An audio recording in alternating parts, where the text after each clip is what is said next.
The future of this country is going to be decided by the young men and women of this country, the youth of this country. So I think anything we say has to be addressed to them, has to be spoken to them. The first thing in front of us, and this is something I'm sure the Prime Minister would accept, and pretty much everybody in this room will accept, is that even though we have grown fast, we are growing slightly slower now, but we are still growing. A universal problem that we have faced is that we have not been able to tackle the problem of unemployment. No, neither the UPA government nor today's NDA government has given a clear-cut answer to the youth of India about employment. I don't think anybody in this room will disagree with me. I'll give a little statistic for the Prime Minister. The Prime Minister, something I would agree with directionally. The Prime Minister proposed the Make in India program. I think a good idea. We saw the statues, we saw the functions, we saw the so-called investment, and the result is right in front of me. Manufacturing fell from 15.3% of GDP in 2014 to 12.6% of GDP today. That is the lowest share of manufacturing in 60 years. I'm not even blaming the Prime Minister, because I think it would not be fair to say he didn't try. I could say that the Prime Minister tried, and I think conceptually Make in India was a good idea, but it's pretty clear that he failed, because manufacturing went from 15.3% of GDP to 12.6%. So the first question that any alternative vision would answer to the youngsters of our country is, okay, what and how are we going to solve this problem of employment? Any country basically organizes two things. You can organize consumption, and then you can organize production. Modern way of saying organizing consumption is services. Modern way of saying organizing production is manufacturing. But there is more to production than simply manufacturing. For example, agriculture also is about production. Now, pretty much every government since 1990 has done a decent job on consumption, on organizing consumption. Which are the companies that organize consumption? Uber organizes consumption. Reliance organizes consumption. Adani organizes consumption. But we have, as a country, failed in organizing production. We have excellent companies that try to organize production. They are the Mahindras of this world. They are the Bajajs of this world. Part of Tata's organizes production, but the record of the country in organizing production is dismal.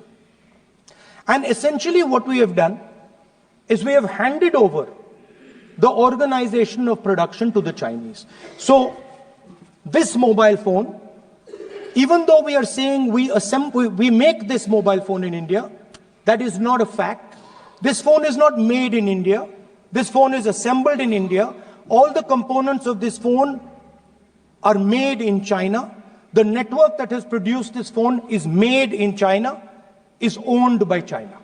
So every time we use a phone, every time we wear a Chinese shirt, a Bangladeshi shirt, every time we wear a pair of Chinese sneakers, we are paying a tax to China.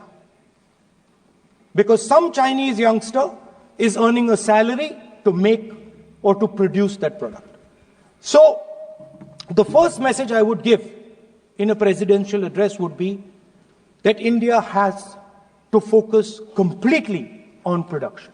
Because if we do not focus on production and we continue to focus only on consumption, we will find that we will run huge deficits, we will increase inequality, and eventually we will run into a serious problem. Social problem because of unemployment, which we are already facing.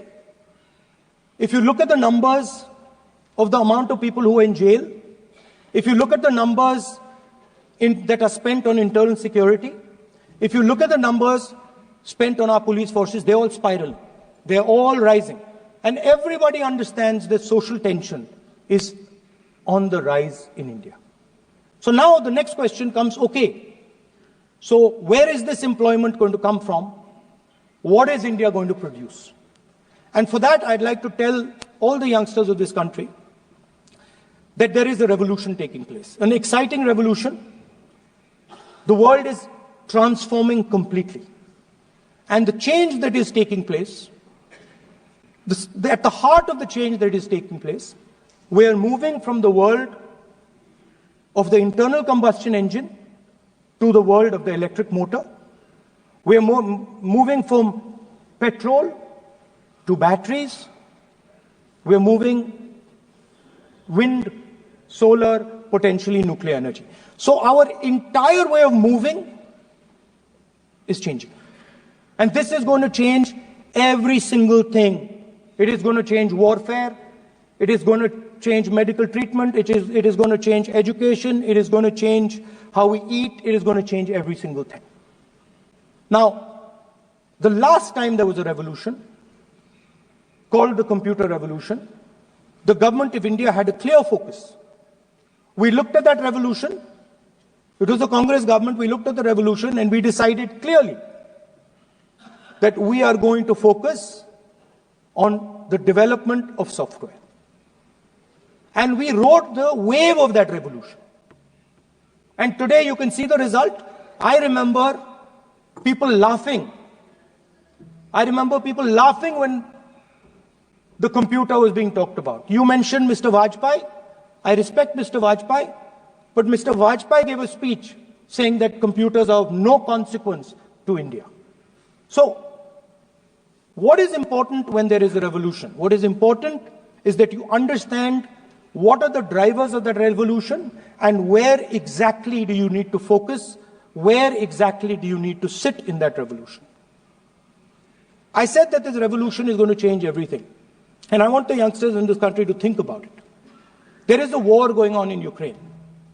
The war in Ukraine is actually a war between the internal combustion engine and the motor, the electric motor. The electric motor is inside the drone, the engine is inside the tank. And if you look at what is going on in Ukraine, the tanks are dying by the thousands.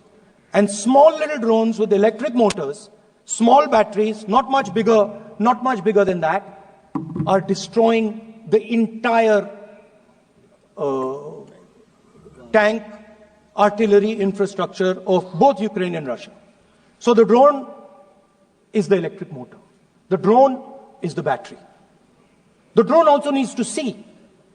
So the drone is a camera. In the same way, electric cars, the electric car is a motor. The electric car is batteries. The electric car is cameras. Robots are exactly the same thing. Robots are electric motors, multiple electric motors with cameras, with batteries. And this is what the revolution is going to look like. So there are basically 4 technologies that are driving this entire change in mobility. Electric motors, batteries, optics, and then on top of that, you can apply AI. Now I want to tell the youngsters of this country, people talk about AI. But it's important to understand that AI on its own is absolutely meaningless. Because AI operates on top of data. Without data, AI means nothing. And if we look at data today, there is one thing which is very clear. Every single piece of data that comes out of the production system in the world, the data that was used to make this phone, the data that is used to make electric cars, the data that is used to make basically all electronics on the planet today is owned by China. And the consumption data is owned by the United States. In China, the consumption data is owned by China, but in India, companies like Google, companies like Facebook, companies like Instagram, X, they own our consumption data. So if India wants to talk about AI, it has to first answer the question, what data is going to power that AI? And the answer today is India does not have that data. Neither does India have production data, neither does India have consumption data. We have handed our consumption data to the big American companies, and the production data we don't have anyway. So what would that vision look like? The first thing, we would start getting youngsters excited about this revolution. We would start to introduce the idea of a completely new way of moving, a complete revolution in how things move. We would start teaching our children in schools about batteries, about electric motors, about how these things combine, about how drones, robots, electric cars are structured, how they will work together. And most important, we have to start building a production network so that we can get access to production data. Now, what would we focus on? We would not give you a laundry list. China has at least a 10-year lead on India in this space. China has been working on batteries, robots, motors, optics for the last 10 years, and we are behind. So what would our president's address say to the youngsters? We will choose critical areas in each one of these technologies, and we will start to build capabilities in those areas. The second thing we would do, we would ensure that our banking system is not captured by 2 or 3 companies that basically do not allow you to build a production system.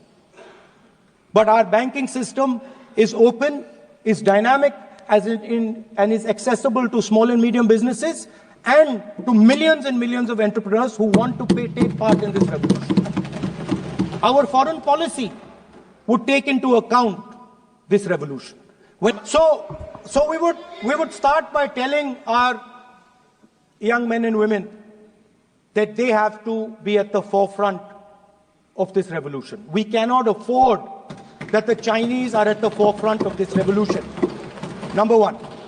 Number two, we would ensure that the absolute best experts on these technologies would talk to our students, would talk to our youngsters, and guide them on what on what these future technologies are going to do. We would make them partners in this revolution.